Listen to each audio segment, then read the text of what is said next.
News scale live के विशेष प्रसंग में वरिष्ठ पत्रकार रमेश शर्मा करेंगे एक अहम और संवेदनशील मुद्दे पर विशेष चर्चा। लिव इन रिलेशन, समस्या या स्वतंत्रता, जब नाबालिग भी इसकी चपेट में आए, जिम्मेदार कौन? उधर अरावली क्षेत्र में खनन प्रकरण ने पकड़ा तूल, प्रदेश भर में उबाल और विरोध तेज। देखिए सच्चाई की पूरी तस्वीर सिर्फ न्यूज स्केल लाइव पर। नमस्कार, प्रसंगस में आप सभी का स्वागत है। प्रसंगस में आज हम दो मुद्दों पर बात करेंगे। पहला मुद्दा है लिव इन रिलेशनशिप, दूसरा मुद्दा अरावली। अरावली जिस प्रकार का अरावली का नाम है, पर्वतों का नाम है, उसी तरह से अरावली का मुद्दा भी पर्वतों की जैसे चर्चा में है। विरोध प्रकट हो रहे हैं जगह जगह, और यहाँ तक कि अब तो स्कूल के छात्र छात्र भी जो है, छात्राएं भी इसके विरोध में उतर रही हैं। लेकिन शुरुआत करते हैं लिव इन रिलेशनशिप। जी हाँ, लिव इन रिलेशनशिप ऐसा एक शब्द है जिसको लेते ही कई तरह की कल्पनाएं आती है, कई तरह की जिज्ञासाएं बढ़ती है, और कई तरह के दृष्टांत भी देखने को मिलते हैं, सुनने को भी मिलते हैं, घटनाएं भी मिलती हैं। मैं इस बात को इसलिए करने जा रहा हूँ कि अभी एक चौंकाने वाली बात मध्य प्रदेश से सामने आई है, जहाँ लिव इन रिलेशनशिप को भले ही कानूनी रूप से स्वीकार किया जाता हो या नहीं स्वीकार किया जाता, वो बात अलग है। लेकिन उसमें भी एक शर्त ये रहती है कि लिव इन रिलेशनशिप वाले जो भी हैं, युवक हो या युवती, वो वयस्क होने चाहिए। लेकिन इंदौर में एक घटना सामने आई है जिसमें 8 ऐसे लिव इन रिलेशन के मामले सामने हैं, जिसमें 8 ही मामले नाबालिग हैं, 14 से लेकर के 16-17 साल तक की उम्र के हैं, जो लिव इन रिलेशनशिप में रहे। ये घटना कब जागृत हुई? एक नाबालिगा को डिलीवरी के लिए अस्पताल में भर्ती कराया।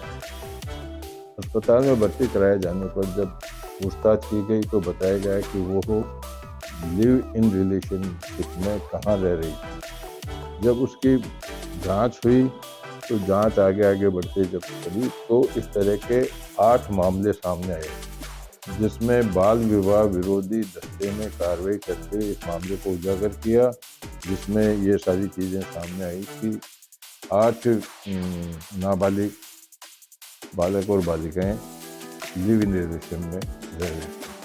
अब उसकी जब विस्तार से जांच की गई तो बताया जाता है कि उसमें लगभग सब ऐसे मामले सामने आए, कुछ तो भाग करके चले गए, कुछ ऐसे मामले सामने आए जो शादी करना चाहते थे लेकिन उनके परिवारजनों ने उनको मना कर दिया। ऐसी स्थिति में तो सबसे बड़ी बात ये देखो कि भले किसी भी परिवार के वो हों, लेकिन जिस स्थिति में पाए गए, दो जो लिव इन रिलेशन के मामले हैं वो कच्ची बस्ती में पाए गए। अपने आप को छुपा कर रखने के लिए कच्ची बस्ती में रह रहे थे। कुछ ऑटो ड्राइवर मिले, कुछ ऐसे थे जो किसी गैरेज में नौकरी करते थे। तो कुल मिला करके अब ये स्थिति पैदा क्यों होती है? स्थिति पैदा करने के लिए हम स्वयं जिम्मेदार हैं, जो हम अपने बालक बालिकाओं पर ध्यान नहीं देते, उनको खुली छूट देते हैं, जहाँ आना है जहाँ जाओ, जहाँ जाना है जाओ, उनको एक शंका की दृष्टि से भी नहीं देखते।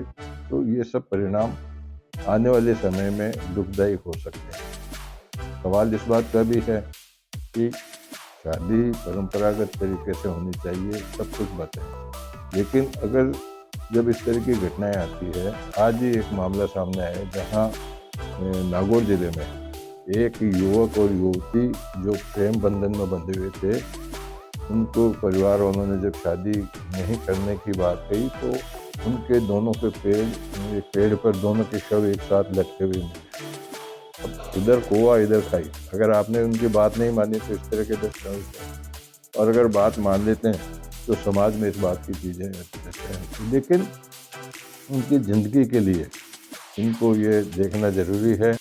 इसके लिए ज़रूरी है कि जब बालक थोड़ा डेवलप होता है, अपने विवेक से सोचने लगता है, उस समय को इस प्रकार से इसके दिमाग में बात पूर्ण रूप से स्थापित कर देनी चाहिए कि इसके दुष्परिणाम क्या होते हैं या इसको लेकर के किस प्रकार से समाज में परिवार को देखा जाता है। तो ये तो बात होगी लिबरेशन। अरावली पर्वत बचाओ को लिए अरावली में जब खनन की स्वीकृति देने की जो बातें सामने आई, इसके बाद में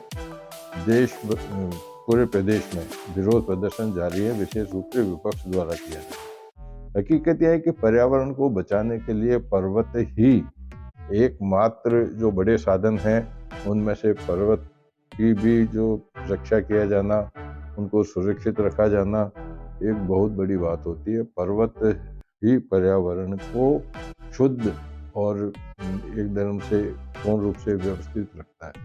लेकिन अब न जाने किन कारणों से इस तरह की जो स्वीकृतियाँ दी जाएगी कि अरावली क्षेत्र में भी खनन किया जा सकता है, इसको लेकर के जो विरोध हो रहा है, समझा ये जाना चाहिए कि विरोध अब ये सरकार के खिलाफ नहीं, ये पर्यावरण के खिलाफ। स्थिति ऐसी हो गई कि उदयपुर झील के पास में जो शिक्षण संस्था है, वहाँ के बालक बालिकाओं ने भी हाथ में तख्तियाँ लेकर के इसका विरोध किया भी जाना चाहिए। पर्वत नहीं रहेगा तो हम स्वस्थ कहाँ से रहेंगे?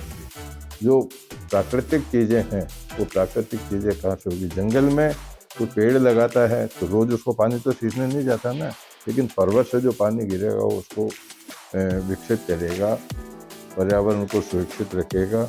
इस मामले में भी जो वर्तमान में जिस प्रकार का आंदोलन किया जा रहा है, विरोध किया जा रहा है, इसको लेकर के भी मंथन किए जाने की आवश्यकता है। आज के प्रसंग को यहीं विराम देते हैं। कल फिर किसी प्रसंग के साथ मैं आपके सामने उपस्थित होऊंगा। तब तक के लिए नमस्कार।